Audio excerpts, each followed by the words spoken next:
जय श्री कृष्णा दोस्तों, आपका पावर ऑफ सनातन भक्ति चैनल पर स्वागत है। श्री कृष्ण आप सब पर कृपा बनाए रखे और आपकी सारी मनोकामना पूरी करें। अगर आप श्री कृष्ण के आदर्शों को फॉलो करते हैं तो कमेंट में जय श्री कृष्ण जरूर लिखें और अपनी मनोकामना भी कमेंट में लिख सकते हैं।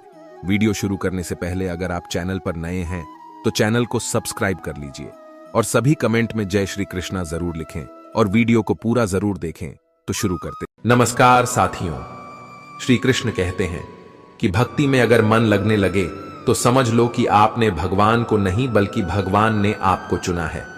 दोस्तों, आज का यह वीडियो बहुत ही महत्वपूर्ण है क्योंकि आज के इस वीडियो में हम बात करेंगे स्वयं भगवान श्री कृष्ण के श्री मुख से निकली श्रीमद् भगवद गीता के दिव्य ज्ञान से प्रेरित ऐसे पवित्र और अनमोल विचारों की जो आपके जीवन से सारे दुख, चिंता और निराशाओं का अंत करके जीवन को नई ऊर्जा, उमंग और खुशियों से भर देंगे। श्रीमद् भगवद गीता सिर्फ एक धर्म के लिए नहीं है बल्कि इसे धरती के हर इंसान को पढ़ना और समझना चाहिए ताकि वह अपनी जिंदगी में सुख, शांति और सफलता को प्राप्त कर सके। कहा जाता है कि जिस घर में गीता का पाठ हर रोज पढ़ा जाता है या सुना जाता है उस घर में भगवान श्री कृष्ण स्वयं आते रहते हैं। मित्रों, अगर आप भगवान श्री कृष्ण के इस बहुमूल्य ज्ञान का लाभ अधिक से अधिक लेना चाहते हैं तो श्रीमद् भागवत गीता से प्रेरित इस ज्ञान को पूरा अंत तक सुने और इन विचारों को आप हर रोज सुबह और रात में सोने से पहले जरूर सुने। तो चलिए सुनते हैं भगवान श्री कृष्ण के श्री मुख से निकले इन अनमोल विचारों को। श्री कृष्ण कहते हैं, जिंदगी में कुछ नेक काम ऐसे भी करने चाहिए जिनका उस ऊपर वाले के सिवा कोई दूसरा गवाह ना हो। जीवन मिलना भाग्य की बात है, मृत्यु होना समय की बात है, मगर मृत्यु के बाद भी लोगों के दिलों में जीवित रहना ये कर्मों की बात है। कहानी पुरानी जरूर है और आपने सुनी भी होगी, पर कई बार कहानी की शिक्षा इतनी महत्वपूर्ण होती है कि उसे बार बार सुनना जरूरी हो जाता है ताकि हम सतर्क हो सके, बार बार अपने जीवन में झांक सके कि कहीं हम भी तो ऐसा नहीं कर रहे। भगवान ने जब इंसान की रचना की तो उसे अपनी यात्रा आरंभ करने से पहले 2 पोटल दी और कहा, एक पोटली तुम आगे की तरफ लटकाना और दूसरी पोटली कंधे के पीछे की तरफ। इंसान ने बिल्कुल वैसा ही किया। फिर भगवान ने कहा, ध्यान से सुनो, तुम्हारी नजर सिर्फ और सिर्फ आगे वाली पोटली पर होनी चाहिए, पीछे वाली पर नहीं। इंसान हामी भरकर वहां से चला गया। इंसान ने ठीक वैसा ही किया जैसा उसे भगवान ने बताया था। वो आगे वाली पोटली को बार बार देखता। आगे वाली पोटली में उसकी कमियां थीं और पीछे वाली पोटली में दुनिया की कमियां। वो जब भी आगे वाली पोटली को देखता तो उसे अपनी कमियां नजर आती। वह एक एक करके अपनी कमियां सुधारता गया और उसकी तरक्की होने लगी। वह बहुत अच्छा इंसान बनता गया, बेहतर से बेहतर खुशहाल होता गया। उसने कभी भी पीछे वाली पोटली पर नजर तक नहीं डाली। एक बार वह तालाब के किनारे नहाने के लिए रुका। उसने दोनों पोटलियां तालाब के किनारे छोड़ दी। नहाकर जब वह बाहर आया तो उसे समझ ही नहीं आया कौन सी पोटली आगे वाली थी और कौन सी पीछे वाली, क्योंकि दोनों बिल्कुल एक जैसी थी। अब गड़बड़ यह हुई कि उसने पीछे वाली पोटली आगे टांग ली और आगे वाली पीछे। अब उसे पूरी दुनिया में कमियां ही कमियां नजर आने लगी। यह ठीक नहीं, वो ठीक नहीं, बच्चे निकम्मे हैं, पड़ोसी बेकार है, सरकार बेकार है, जहां देखो वहां कमियां। अब वो हर जगह कमियां ढूंढने लगा सिवाय खुद के, क्योंकि उसे भगवान की वह बात याद थी कि नजर सिर्फ आगे वाली पोटली पर रखना। अब बेचारे का बहुत बुरा परिणाम होने लगा। वह पतन की तरफ बढ़ने लगा। नकारात्मकता ने उसे घेर लिया। हर इंसान उसे बुरा लगने लगा। उसकी दुनिया नरक बनने लगी। अब उसे समझ नहीं आ रहा था कि आखिर चक्कर क्या है। वह वापस भगवान के पास गया। भगवान ने उसे समझाया, जब तक तेरी नजर खुद की कमियों पर थी तू तरक्की कर रहा था क्योंकि तू खुद को सुधार रहा था, और जैसे ही तूने दूसरों की कमियां देखनी शुरू कर दी वैसे ही तेरा पतन आरंभ हो गया। दोस्तों, यही हकीकत है। जब जब हम अपनी उंगलियां दूसरों पर उठाएंगे तब तब हम केवल और केवल अपना ही नुकसान करेंगे। हम किसी को भी नहीं सुधार सकते। आध्यात्मिकता की नजर से देखें तो हर कोई अपनी यात्रा पर है। हम खुद की कमियां सुधार लें, खुद को बेहतर बना लें, रोज खुद को पिछले दिन से बेहतर बना ले यही जरूरी है। किसी ने क्या खूब कहा है, झांक रहे हैं इधर उधर, सब अपने अंदर झांके, कौन ढूंढ रहे दुनिया में कमियां, अपने मन को ताके कौन, दुनिया सुधरे, सब चिल्लाते खुद को आज सुधारे कौन, पर उपदेश कुशल बहु तेरे खुद पर आज विचारे कौन, हम सुधरे तो जग सुधरेगा, यह सीधी बात विचारे कौन। श्री कृष्ण कहते हैं सब्र कोई कमजोरी नहीं होती, बल्कि यह वह होती है जो सभी में नहीं होती। दुआएं कभी खाली नहीं जाती, बस सही वक्त पर कबूल होती हैं। मनुष्य अपने विश्वास से निर्मित होता है, जैसा वह विश्वास करता है वैसा ही वह बन जाता है। हर चीज की नकल की जा सकती है, लेकिन चरित्र और व्यवहार की नहीं। अपनी सोच को काबू में रखिए, क्योंकि आपकी सोच ही असलियत का रूप लेगी। अगर नीयत अच्छी हो तो नसीब कभी बुरा नहीं होता। दिमाग में विचारों की भीड़ जितनी कम होगी, जिंदगी का सफर उतना ही आसान होगा। मन का झुकना भी बहुत जरूरी है, सिर्फ सर झुकाने से भगवान नहीं मिलते। अगर आप उन बातों और परिस्थितियों की वजह से चिंतित हो जाते हैं जो आपके नियंत्रण में नहीं है, तो इसका परिणाम समय की बर्बादी और भविष्य का पछतावा है। आप दुख पर ध्यान देंगे तो हमेशा दुखी रहेंगे, आप सुख पर ध्यान देंगे तो हमेशा सुखी रहेंगे, क्योंकि आप जिस पर ध्यान देते हैं वही चीज सक्रिय हो जाती है। श्रीमद् भागवत गीता में भगवान श्री कृष्ण कहते हैं कि जिस तरह प्रकाश की ज्योति अंधेरे में चमकती है, ठीक उसी प्रकार सत्य भी चमकता है। इसलिए मनुष्य को हमेशा सत्य की राह पर चलना चाहिए। मृत्यु एक अटल सत्य है जिसे कभी बदला नहीं जा सकता है। इस संसार का जब से निर्माण हुआ है, तब से जन्म मृत्यु का चक्र चलता आ रहा है। कोई मनुष्य चाहे लाख चीजें जान ले, चाहे वह पूरे जगत को जान ले, लेकिन अगर वह स्वयं को नहीं जानता तो वह अज्ञानी है। कान्हा कहते हैं, अगर कोई आपको ठुकरा दे तो बुरा मत मानना, क्योंकि वे वास्तव में आपकी कीमत नहीं जानते। बुरा वक्त गुजर जाता है, बस उस ऊपर वाले को हमारा सब्र आजमाना होता है। चेहरे पर हमेशा मुस्कान का यह मतलब नहीं कि जीवन में संघर्ष नहीं, बस ऊपर वाले पर भरोसा ज्यादा है। जिंदगी में अगर कुछ बड़ा करना है, तब दो चीजें हमेशा याद रखना कि जो खोया है उसका गम नहीं, जो पाया है वह भी किसी से कम नहीं। तबीयत से व्यक्ति जितना कमजोर नहीं होता, उससे ज्यादा वह नकारात्मक विचारों से थकता है। जिंदगी में हम कितने सही और कितने गलत हैं, यह सिर्फ दो ही शख्स जानते हैं, परमात्मा और अंतरात्मा। नकारात्मक विचारों को अपने मन में प्रवेश करने की अनुमति ना दो, क्योंकि यही वह एक चीज होती है जो हमारा आत्मविश्वास कम कर देती है। कामयाबी कुछ नहीं, बस एक नाकामयाब व्यक्ति के संघर्ष की कहानी होती है। आपके खिलाफ होने वाली बातों को खामोशी से सुन लीजिए, यकीन मानिए वक्त उन्हें बेहतर जवाब देगा। जिसने अपने को वश में कर लिया है, उसकी जीत को देवता भी हार में नहीं बदल सकते। अगर लोग आपकी अच्छाई को आपकी कमजोरी समझते हैं तो ये उनकी समस्या है। आप आईना हो, आईना बने रहो। उन फिक्र वो करें जिनकी सूरत खराब है।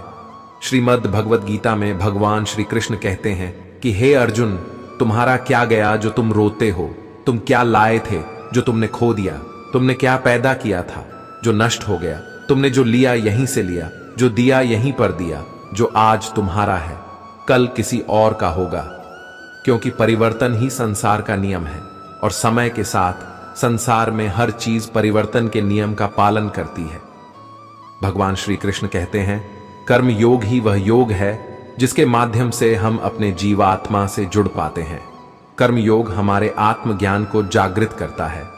इसके बाद हम न केवल अपने वर्तमान जीवन के उद्देश्यों को, बल्कि जीवन के बाद की अपनी गति का पूर्व अभ्यास प्राप्त कर सकते हैं।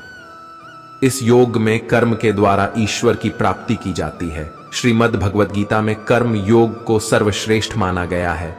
गृहस्थ और कर्मठ व्यक्ति के लिए यह योग अधिक उपयुक्त है।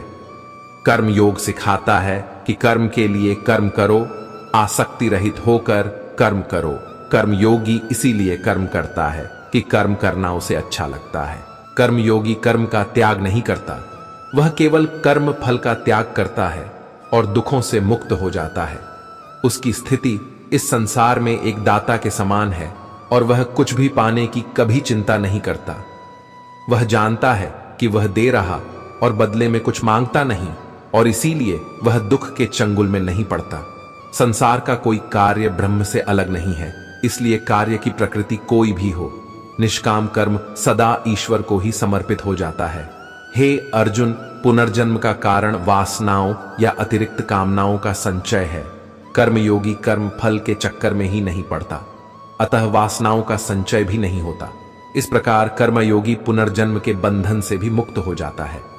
भगवान श्री कृष्ण कहते हैं, मनुष्य का मन वायु की तरह चंचल है। यह मन ही है जो मनुष्य को काम वासनाओं की तरफ भटका रहता है। अगर जीवन को सफल बनाना है तो मन पर काबू करना बहुत जरूरी है। मन को वश में करने से दिमाग की शक्ति केंद्रित होती है, जिससे कार्यों में सफलता मिलने लगती है। गीता के अनुसार जिस व्यक्ति ने अपने मन पर काबू पा लिया, वह मन में पैदा होने वाली बेकार की चिंताओं और इच्छाओं से भी दूर रहता है। साथ ही वह व्यक्ति अपने लक्ष्य को भी आसानी से प्राप्त कर लेता है। अगर मन को वश में नहीं करोगे तो वह तुम्हारा सबसे बड़ा शत्रु बन जाएगा। भगवान कहते हैं, जो मनुष्य सुख और दुख में शांत रहता है, जिसके राग भय और क्रोध नष्ट हो गए हैं, जो मनुष्य शुभ और अशुभ वस्तु को पाकर ना प्रसन्न होता है और ना द्वेष करता है, जिन्होंने अपनी इंद्रियों को वश में कर लिया, वह स्थिर बुद्धि वाला मनुष्य मुनि के समान है। ऐसा मनुष्य स्थिर चित्त और इंद्रियों को वश में करके ज्ञान द्वारा परमात्मा को प्राप्त करके हमेशा संतुष्ट रहता है। क्रोध मनुष्य को नरक की ओर ले जाने वाला द्वार है। क्रोध करने से व्यक्ति का मन अशांत हो जाता है और उसकी स्मरण शक्ति भ्रमित हो जाती है। स्मृति में विभ्रम होने से उसकी बुद्धि नष्ट हो जाती है और फिर व्यक्ति का पतन हो जाता है। भगवान श्री कृष्ण कहते हैं, मनुष्य को क्रोध करने से बचना चाहिए। कितना भी गुस्सा आए, स्वयं को शांत रखने का प्रयास करें। जिस प्रकार समुद्र की स्थिति अचल है, भारी से भारी आंधी तूफान आने पर या अनेक नदियों के जल प्रवाह उसमें प्रविष्ट होने पर भी वह अपनी स्थिति से विचलित नहीं होता, मर्यादा का त्याग नहीं करता, उसी प्रकार परमात्मा के स्वरूप में स्थित योगी की स्थिति भी सर्वथा अचल होती है। बड़े से बड़े सांसारिक सुखों दुखों का सहयोग वियोग होने पर भी उसकी स्थिति में जरा भी अंतर नहीं पड़ता। वह योगी परमात्मा में नित्य निरंतर अटल और एक रस स्थित रहता है। जो मनुष्य संपूर्ण कामनाओं को त्याग कर ममता रहित, अहंकार रहित और मोह रहित होकर विचरण करता है, वही मनुष्य शांति को प्राप्त कर पाता है। कान्हा कहते हैं, जो दर्द आज सह रहे हो, आगे चलकर वही तुम्हारी ताकत बनेगा। मुसीबत में अगर मदद मांगना हो तो सोचकर मांगना, क्योंकि मुसीबत थोड़ी देर के लिए ही होती है और एहसान जिंदगी भर का। तजुर्बे उम्र से नहीं बल्कि हालातों से आते हैं। जमाने में आए हो तो जीने का हुनर भी रखना। दुश्मन से कोई खतरा नहीं, बस अपनों पर नजर रखना। रात भर गहरी नींद आना इतना आसान नहीं, उसके लिए दिन भर ईमानदारी से जीना पड़ता है। अपनी कमियों को सिर्फ हम दूर कर सकते हैं और कोई नहीं, बाकी सब इनका फायदा उठाना जानते हैं। समय के पास इतना समय नहीं कि वह आपको दोबारा समय दे सके। जो बदला जा सके उसे बदलिए, जो बदला ना जा सके उसे स्वीकार कीजिए, और जो स्वीकारा ना जा सके उससे दूर हो जाइए, लेकिन खुद को खुश रखिए। वह भी एक बड़ी जिम्मेदारी है। और जब हम अपने रिश्ते के लिए वक्त नहीं निकाल पाते, तब वक्त हमारे बीच से रिश्ता निकाल देता है। जो आपकी बुराई करते हैं उन्हें करने दो, क्योंकि बुराई वही करते हैं जो बराबरी नहीं कर सकते। अगर खुश रहना चाहते हैं तो लोगों की बातों पर कम और अपने विचारों पर ज्यादा ध्यान दें। भगवान पर विश्वास बिल्कुल उस बच्चे की तरह करो जिसको हवा में उछालो तो वह हंसता है, डरता नहीं, क्योंकि वह जानता है कि आप उसे गिरने नहीं दोगे। श्रीमद् भगवद गीता में भगवान श्री कृष्ण कहते हैं कि हे अर्जुन, मेरा इन तीनों लोकों में ना तो कुछ कर्तव्य है और ना ही मुझे कोई वस्तु प्राप्त करना है, फिर भी मैं कर्म करते हुए अपने कर्तव्य का निर्वाह करता हूं। हे पार्थ, यदि मैं कर्मों को करने में सावधानी ना बरतूं तो बड़ा अनर्थ हो जाएगा, क्योंकि मनुष्य सब प्रकार से मेरे ही मार्ग का अनुसरण करते हैं। यज्ञ से बचे हुए अन्न को खाने वाले श्रेष्ठ पुरुष सब पापों से मुक्त हो जाते हैं। और जो पापी लोग अपना शरीर पोषण करने के लिए ही अन्न पकाते हैं वे तो पाप को ही खाते हैं। अर्थात जो लोग ईश्वर को याद किए बिना जिंदा रहने में ही लगे रहते हैं उन्हें चोर समझना चाहिए। केवल ज्ञान ही एक ऐसा अक्षय तत्व है जो कहीं भी किसी भी अवस्था में और किसी भी हाल में मनुष्य का साथ नहीं छोड़ता। धरती पर जिस प्रकार मौसम में बदलाव आता है उसी प्रकार जीवन में भी सुख दुख आता जाता रहता है। युद्ध हो या जीवन सफलता केवल 3 शस्त्रों से प्राप्त होती है, धर्म, धैर्य और साहस। कान्हा कहते हैं, सेवा सबकी कीजिए मगर आशा किसी से मत रखिए, क्योंकि सेवा का सही मूल्य भगवान ही दे सकता है, इंसान नहीं। नियत साफ हो तो 1 लोटा जल भी कबूल है, वरना दिखावे के तो चटपट-सा भोग भी फिजूल है। कहां मिलता है कोई ऊपर वाले के सिवा समझने वाला, जो भी मिलता है बस समझाकर चला जाता है। भगवान के फैसले पर कभी शक मत करना। अगर सजा मिल रही है तो कोई गलती भी अवश्य ही होगी। अगर आप सही हो तो कुछ सही साबित करने की कोशिश ना करो, बस सही बने रहो, गवाही खुद वक्त देगा। वहां बैठकर रोना बहुत सुकून देता है जहां कृष्ण के सिवाय कोई और सुनने वाला ना हो। जितना इंतजार वह आपसे करवा रहा है, समय आने पर वह इतना देगा कि संभाल भी नहीं पाओगे। मित्रता आवश्यक है, संबंध भी आवश्यक है, परंतु जीवन की कठिन परिस्थिति यह दर्शाती है कि अकेले रहने की कला का आना भी आवश्यक है। जिंदगी में इतना सफर करने के बाद एक बात तो सीख ली है मैंने कि उस गली में कभी अपना कदम भी मत रखना जहां के लोग आपकी कदर नहीं करते। कदर करो उस इंसान की जो तुम्हारे सबसे ज्यादा नजदीक है। जो नजदीक भी नहीं आना चाहते उनका तो ख्याल करना भी छोड़ दो। उसे लौटना होगा तो लौट आएगा। कदर तो उसकी करो जिसे तुमसे दूर जाने में भय लगता है। यह कस्में वादे सब झूठ होते हैं, क्योंकि सबसे ज्यादा कसम वही खाते हैं जो सबसे ज्यादा झूठ बोलते हैं। दीपक का जीवन इसीलिए वंदनीय नहीं है कि वह जलता है, बल्कि इसीलिए वंदनीय है कि वह दूसरों के लिए जलता है, दूसरों से नहीं जलता। कान्हा कहते हैं, जीवन में कभी मौका मिले तो किसी के लिए सारथी ही बनना, स्वार्थी नहीं। किससे कब और कितना बोलना है, अगर तुमने यह समझ लिया तो तुम अपनी जिंदगी के सार्थक बन चुके हो। कामयाबी और नाकामयाबी दोनों जिंदगी के हिस्से हैं और दोनों ही स्थायी नहीं है। जिंदगी की आधी शिकायतें यूं ही दूर हो जाएंगी अगर लोग एक दूसरे के बारे में बोलने की जगह एक दूसरे से बोलना सीख जाएंगे। विश्वास किसी पर इतना करो कि वह तुम्हारे साथ छल करते समय खुद को दोषी समझे, और प्रेम किसी से इतना करो कि उसके मन में सदैव तुम्हें खोने का डर बना रहे। 4 वेदों का अर्थ नहीं भी जानो तो कोई बात नहीं, लेकिन समझदारी, जवाबदारी, वफादारी और ईमानदारी, इन 4 शब्दों का मर्म जान लो तो भी जीवन सार्थक हो जाएगा। हे अर्जुन, जिस काल में तेरी बुद्धि मोह रूपी दलदल को भली भांति पार कर जाएगी, उस समय तू सुने हुए और सुनने में आने वाले इस लोक और परलोक संबंधी सभी भोगों से वैराग्य को प्राप्त हो जाएगा। हे पाठ, धर्म से भरा हृदय धर्म का परामर्श देता है और अधर्म से भरा हृदय अधर्म का परामर्श देता है। कान्हा कहते हैं, दुष्ट लोगों की भलाई कभी नहीं करनी चाहिए, क्योंकि बिच्छू को आप कितना भी प्यार कर लो फिर भी वह डंक ही मारेगा। लोग तुम्हारी कदर तभी करेंगे जब तुम भी उन्हें उन्हीं की तरह नजरअंदाज करना सीख जाओगे। जिन्हें उधार लेने और दूसरों से एहसान लेने की आदत होती है वह हमेशा तनाव में घिरे रहते हैं। उस इंसान की कद्र कम की जाती है। जमाने में जो दूसरे इंसान की कद्र नहीं करता, किसी को इतना भी सर पर मत बैठा लेना कि सर दर्द बन जाए, और किसी की इतनी भी खुशामद मत करना कि वह आपके लिए बेकदर हो जाए। आईने में जो दिखता है उसके अलावा किसी और पर आंख मूंद कर भरोसा मत करना। दूर रहना उन लोगों से जो आपकी कदर तब तक करते हैं जब तक आप काम हो। जल्दबाजी में कोई भी फैसला ना ले, क्योंकि जल्दबाजी में लिया गया फैसला अक्सर गलत हो जाता है। अपने पंखों पर भरोसा रख, हवाओं के भरोसे तो पतंगे उड़ा करती हैं। यहां गरीब जमीन पर पड़ी रोटी भी हंसी खुशी खा लेता है, वहां अमीर हाथ से मिली रोटी की भी कदर नहीं करता। जो मिला नहीं उसे पाने की ख्वाहिश जरूर करना, पर जो मिला है उसकी बेकद्र कभी मत करना।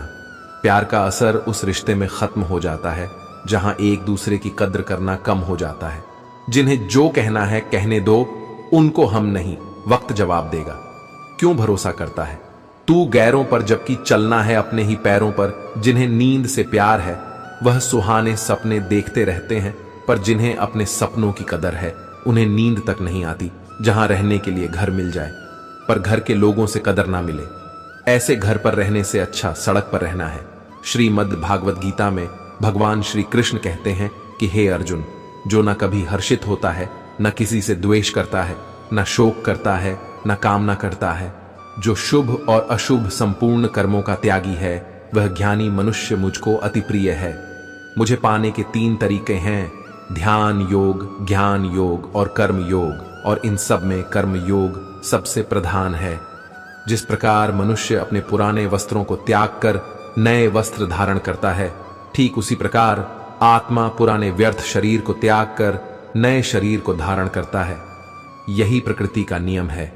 इस सत्य को स्वीकार करके भय मुक्त होकर आज में जीना चाहिए। जो मनुष्य मुझे जान लेता है उसके लिए संसार में और कुछ भी जानना शेष नहीं रहता। ऐसा मनुष्य जन्म मरण के बंधनों से मुक्त हो जाता है। जो मनुष्य भगवत गीता को पढ़कर उस पर अमल करता है, उसके सारे दुष्कर्म का प्रभाव समाप्त हो जाता है। जो भाग्य में है वह भाग कर आएगा, और जो भाग्य में नहीं है वह आकर भी भाग जाएगा। जैसे हवा के झोंके नाव को भटका देते हैं, वैसे ही मनुष्य की इच्छाएं बुद्धि को भटका देती हैं। खुशी के लिए काम करोगे तो खुशी नहीं मिलेंगे, लेकिन खुश होकर काम करोगे तो खुशी जरूर मिलेंगे। यह चिंता छोड़िए कि लोग आपके बारे में क्या सोच रहे हैं। वे तो स्वयं इस चिंता में डूबे हैं कि आप उनके बारे में क्या सोच रहे हैं। बिना झुके खाली होना लगभग नामुमकिन है। अगर अंदर से अहंकार खाली करना है तो झुकना ही एकमात्र उपाय है। जहां तक दिखाई दे रहा हो वहां तक जाइए। जब आप वहां पहुंचेंगे तो आप और आगे देख पाएंगे। आंसुओं में वह खामोश दुआ है जो सिर्फ परमात्मा ही सुन सकता है। हम जो हैं उसके जिम्मेदार हम खुद हैं, और जो हम बनना चाहते हैं वह बनने की शक्ति हम अपने अंदर रखते हैं। जब कोई अपना अगला कदम पहचानने लगता है तब बड़ा परिवर्तन का आरंभ हो जाता है। अगर आसमान वाले से आपके रिश्ते मजबूत हो तो जमीन वाले आपका कुछ नहीं। बिगाड़ मन अशांत है और उसे नियंत्रित करना कठिन है, लेकिन शांत रहकर इसे वश में किया जा सकता है। भरोसा रखें। हम जब कहीं किसी का अच्छा कर रहे होते हैं तब हमारे लिए भी कुछ अच्छा हो रहा होता है। यूं ही नहीं होती हाथ की लकीरों के आगे उंगलियां। परमात्मा ने भी किस्मत से पहले मेहनत लिखी है। अच्छे व्यवहार का कोई आर्थिक मूल्य भले ही ना हो, लेकिन अच्छा व्यवहार करोड़ों दिलों को खरीदने की शक्ति रखता है। संयम हमारे चरित्र की कीमत बढ़ाता है, परंतु सच्चे मित्र और परिवार हमारे जीवन की कीमत बढ़ाते हैं। श्रीमद् भागवत गीता में भगवान श्री कृष्ण कहते हैं कि हे अर्जुन, वह जो वास्तविकता में मेरे उत्कृष्ट जन्म और गतिविधियों को समझता है, वह शरीर त्यागने के बाद पुनः जन्म नहीं लेता और मेरे परम धाम को प्राप्त होता है। वह व्यक्ति जो सभी इच्छाएं त्याग देता है और मैं और मेरा की लालसा और भावनाओं से मुक्त हो जाता है, उसे अपार शांति की प्राप्ति होती है। जिस मनुष्य के अंदर ज्ञान की कमी होती है और ईश्वर में श्रद्धा नहीं होती, वह मनुष्य जीवन में कभी भी आनंद और सफलता को प्राप्त नहीं कर पाता। ईश्वर ने हमें जो कुछ भी दिया है वही हमारे लिए पर्याप्त है, और यही एक अटल सत्य भी है। संयम, सदाचार, स्नेह एवं सेवा, ये गुण सत्संग के बिना नहीं आते। कोई एक महापुरुष आत्मा को आश्चर्य की भांति देखता है, वैसा ही दूसरा कोई महापुरुष ही इसके तत्व का आश्चर्य की भांति वर्णन करता है, तथा दूसरा कोई अधिकारी पुरुष ही इसे आश्चर्य की भांति सुनता है, और कोई तो सुनकर भी इसको नहीं जानता। श्री भगवान कहते हैं, दुख सुख को समान समझने वाले जिस धीर पुरुष को यह इंद्रिय और विषयों के सहयोग व्याकुल नहीं करते, वह मोक्ष के योग्य होता है। हमें किसी से भी अंधा प्यार नहीं करना चाहिए। हमारा किसी के प्रति अंधा प्यार हमें कभी भी आगे बढ़ने नहीं देता। खुद को इतना कमजोर मत होने दो कि तुम्हें किसी के एहसान की जरूरत पड़ जाए। जीत निश्चित हो तो अर्जुन हर कोई बन सकता है, किंतु जब मृत्यु निश्चित हो तो अभिमन्यु बनने के लिए साहस चाहिए। लोगों को इंप्रेस करने की कोशिश मत कीजिए, आप खुद को इंप्रूव कीजिए। लोग अपने आप इंप्रेस हो जाएंगे। अगर जिंदगी का हर दांव जीतना चाहते हो तो बल से ज्यादा बुद्धि का उपयोग करना सीखो, क्योंकि बल लड़ना सिखाता है और बुद्धि जीतना सिखाती है।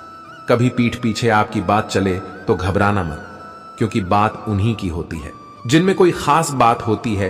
अहंकार के अंधे इंसान को ना तो अपनी गलतियां दिखाई देती हैं और ना ही दूसरे इंसानों में कुछ अच्छाई दिखाई देती है। जो लोग दूसरों को हर समय नीचा दिखाते रहते हैं, उनको यह एहसास नहीं है कि वह ऐसा करके खुद कितना नीचे गिरा रहे हैं। मान मन की कल्पना है और अनुभव जिंदगी का सबक है। सच्ची खुशी तभी होती है जब आपकी सोच, कथन और कर्म में समानता हो। जीवन में कभी निराश नहीं होना चाहिए, क्योंकि कमजोर आपका वक्त हो सकता है।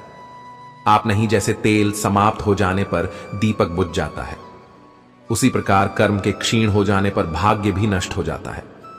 अगर आप राजा की तरह जीना चाहते हैं तो पहले आपको गुलामों की तरह मेहनत करनी होगी। एक बात का ध्यान अवश्य रखें, आपका सपना जितना बड़ा होगा, संघर्ष भी उतना ही कठिन होगा। अगर लोग आपकी कॉपी करने लगे तो समझ लीजिए आप कामयाबी के बहुत करीब हैं। कोशिश हमेशा आखिरी सांस तक जारी रखनी चाहिए। मंजिल मिले या तजुर्बा, दोनों ही अनमोल है। जिंदगी बहुत हसीन है, कभी हंसाती है तो कभी रुलाती है, लेकिन जो जिंदगी की भीड़ में खुश रहता है, जिंदगी उसी के आगे सिर झुका है। अपने सबसे खास से धोखा खाने के बाद लोग चाहकर भी किसी पर संपूर्ण भरोसा नहीं कर पाते। यही सत्य है। श्रीमद् भागवत गीता में भगवान श्री कृष्ण कहते हैं कि हे अर्जुन, मनुष्य अपने जीवन को सरलता से जी सकता है, पर फिर भी वह कभी सरल जीवन जी ही नहीं पाता। वह हमेशा चिंताओं से घिरा रहता है, भूतकाल की बातों को सोचकर परेशान होता रहता है। वह मौत से डरने लगता है। वह ना तो अपने जीवन को सही तरीके से जी पाता है और ना ही मृत्यु को गले लगा पाता है। नी व्यक्ति ना तो मरने वाले का शोक करते हैं और ना ही उनका शोक करते हैं जो अभी जिंदा है, क्योंकि वह जानते हैं जो मर गया फिर से जन्म लेगा और जो जिंदा है वह एक दिन जरूर मरेगा। कर्म का नियम कहता है कि प्रत्येक घटना का एक कारण और प्रभाव होता है। समान रूप से किए गए कार्य के परिणाम अलग अलग हो सकते हैं। यह केवल इस बात पर निर्भर करता है कि वह कर्म करता किस प्रकार है।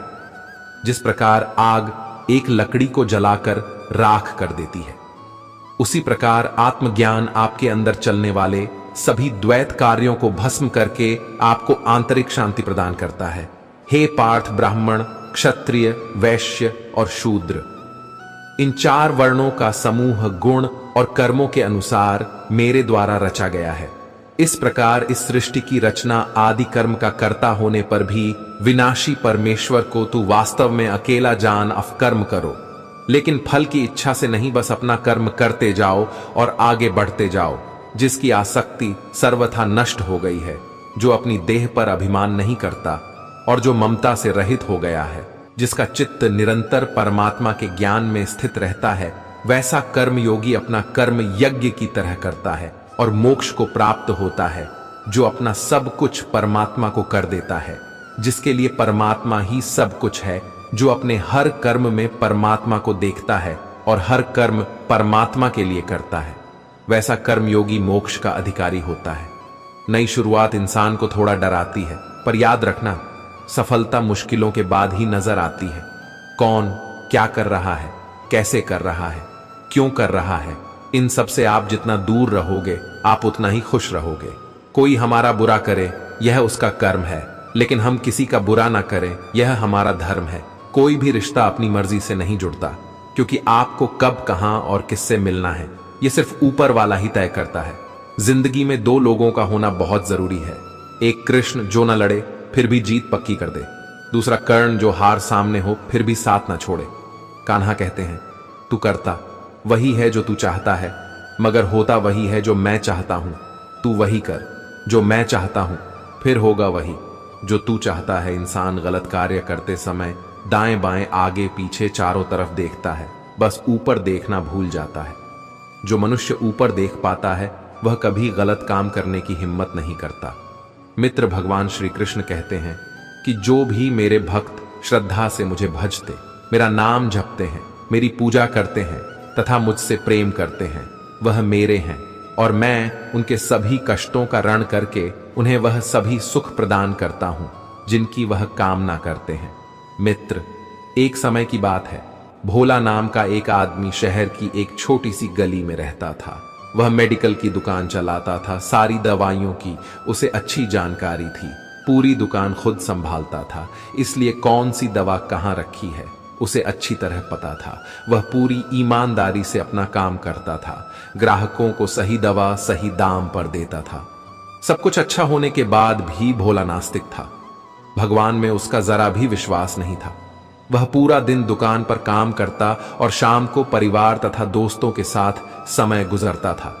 उसे ताश खेलने का बहुत शौक था। जब भी समय मिलता दोस्तों के साथ ताश खेलने बैठ जाता था। एक दिन वह दुकान पर था, तभी कुछ दोस्त आए और तभी भारी बारिश भी शुरू हो गई। रात हो गई थी, लेकिन सभी बारिश थमने का इंतजार कर रहे थे। बिजली भी चली गई थी। बैठे बैठे क्या करें, सोचा मोमबत्ती की रोशनी में ताश ही खेल लेते हैं। सारे दोस्त दुकान में ताश खेलने बैठ गए। सभी ताश खेलने में मग्न थे। तभी एक बच्चा भागता हुआ आया। वह पूरी तरह भीग चुका था। उसने जेब से दवा की एक पर्ची निकाली और भोले से दवा मांगी। भोला खेल में मग्न था। उसने पहली बार में तो ध्यान ही नहीं दिया। तभी बच्चे ने जोर से आवाज देते हुए कहा, मेरी मां बहुत बीमार है। सारी दवा की दुकानें बंद हो गई हैं। आप दवा देंगे तो मेरी मां ठीक हो जाएंगी। भोला आधे अधूरे मन से उठा, पर्ची देखी और अंदाज से दवा की एक शीशी उठाकर उसे दे दी। पैसे काटकर बच्चे को लौटा दिए। बच्चा भागते हुए चला गया। तभी बारिश रुकी और भोले के दोस्त चले गए और भोला भी दुकान बंद करने लगा।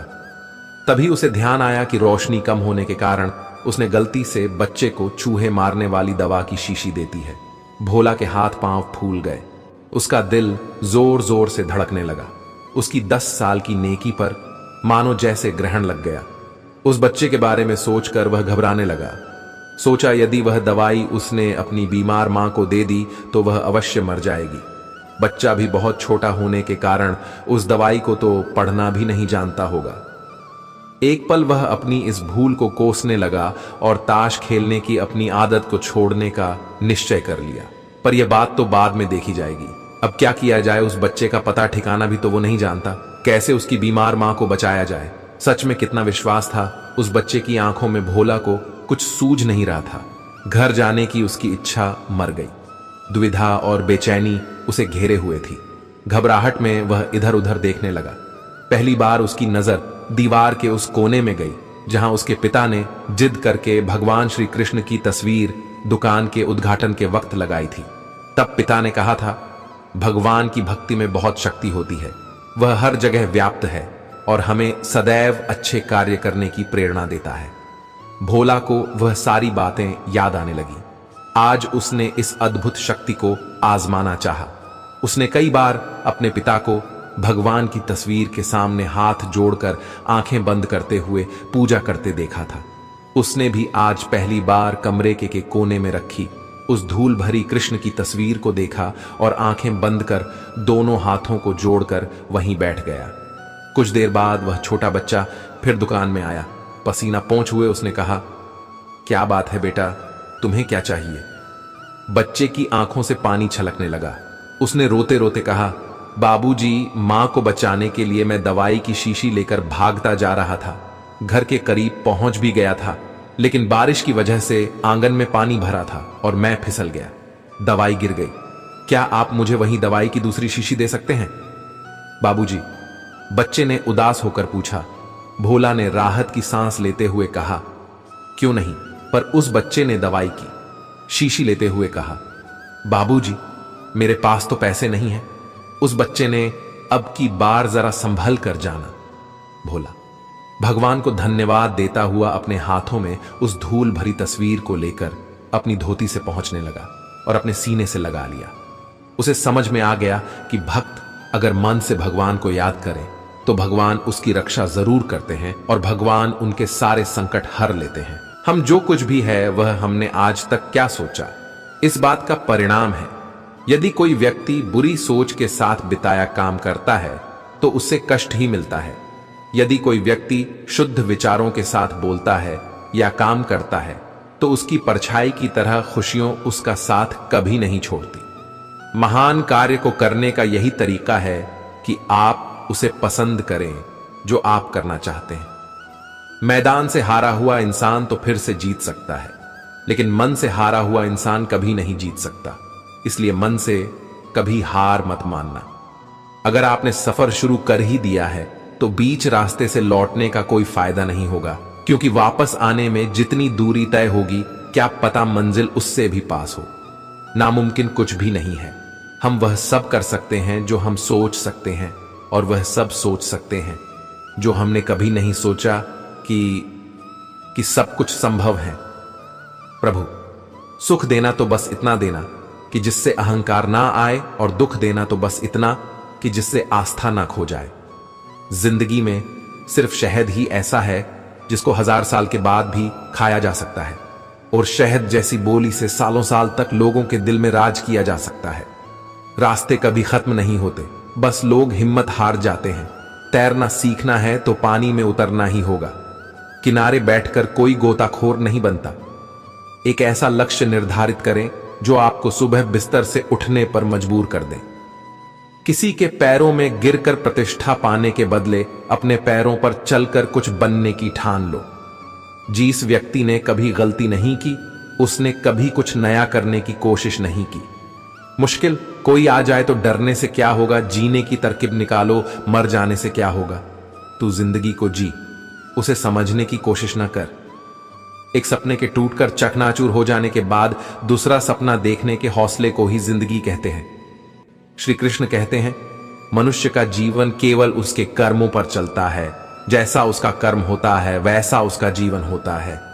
जो मनुष्य मुझसे परम प्रेम करके इस परम रहस्य युक्त गीता शास्त्र को मेरे भक्तों में कहेगा, वह मुझको ही प्राप्त होगा। जो मनुष्य श्रद्धा युक्त होकर और दोषों से रहित होकर इस गीता शास्त्र का श्रवण करेगा, वह भी सभी पापों से मुक्त होकर मेरे परम धाम को प्राप्त होगा। कान्हा कहते हैं, मैं धरती की मधुर सुगंध हूं, मैं अग्नि की ऊष्मा हूं, मैं सभी जीवित प्राणियों का जीवन और सन्यासियों का आत्म संयम भी मैं ही हूं। भगवान कहते हैं, जो मनुष्य गीता के इस रहस्य को भक्तों को धारण करवाता है और इसका विस्तार एवं प्रचार करता है, वह मनुष्य मुझे अत्यधिक प्रिय है। मित्रों, मैं आशा करता हूं कि आपने इस वीडियो से बहुत कुछ सीखा होगा। वीडियो को लाइक और शेयर करके कमेंट में जय श्री राधे कृष्ण लिखना ना भूलें, और ऐसे ही ज्ञानवर्धक वीडियो पाने के लिए हमारे चैनल को सब्सक्राइब करके घंटी जरूर बजा दें। भगवान श्री कृष्ण आपको हमेशा प्रसन्न रखे। जय श्री राधे कृष्ण। सीखा है तो कृपया इस वीडियो को एक लाइक कर दें और कमेंट में जय श्री राधे कृष्णा जरूर लिखें। अगर आप इस चैनल पर नए हैं और आप ऐसी वीडियो और देखना चाहते हैं तो कृपया चैनल को सब्सक्राइब करें और नोटिफिकेशन बेल आइकॉन को ऑनल पर सेट कर लें, ताकि हमारे सभी नए वीडियो के नोटिफिकेशंस सबसे पहले आपके पास आ जाए। आपका समर्थन हमारे लिए बेहद ही महत्वपूर्ण है। श्री कृष्ण की कृपा आपके साथ सदैव बनी रहे। धन्यवाद। जय श्री कृष्णा।